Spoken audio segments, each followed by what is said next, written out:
হাবিবের সঙ্গে জিনা করতে সেই সময় হাবিব পাককে পাঠায় গোটা পৃথিবীতে পবিত্র করলো। আর আজকে আমাদের সমাজে টুপিওয়ালা, দাড়িওয়ালা, জুব্বাওয়ালা, আমরা নামধারী মুসলমান নামের সামনে প্রথমে লেখি মোহাম্মদ অমুক মিয়া, কিন্তু আমাদের গোটা মাথা থেকে পা পর্যন্ত ইহুদি নাসারা খ্রিস্টানদের কালচারে ভরা। আমরা দাবি করি মুসলমান। এই জন্য ফিলিস্তিনের অবস্থায়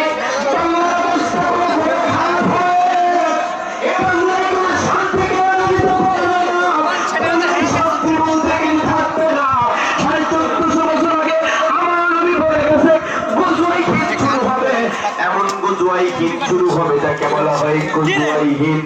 বাবারে, আমি বিএনপি জাতীয় পার্টি, এগুলি বড় কথা নয়, এগুলি তো আমাদের সমাজে থাকার একটা নিয়ন্ত্রণ শৃঙ্খলা। যার ভালো লাগছে সে বিএনপি করছে, যার ভালো লাগছে সে আওয়ামী লীগ করছে, যার ভালো লাগছে সে অন্য দল অবলম্বন করছে। এটা সমাজের ক্ষণস্থায়ী রাজনীতি।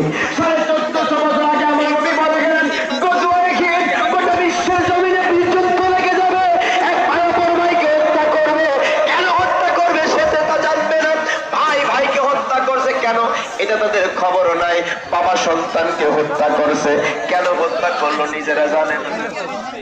এটা সেই জামানায় আমরা চলে এসেছি, এই জামানায় শান্তি আর আসতে পারে না।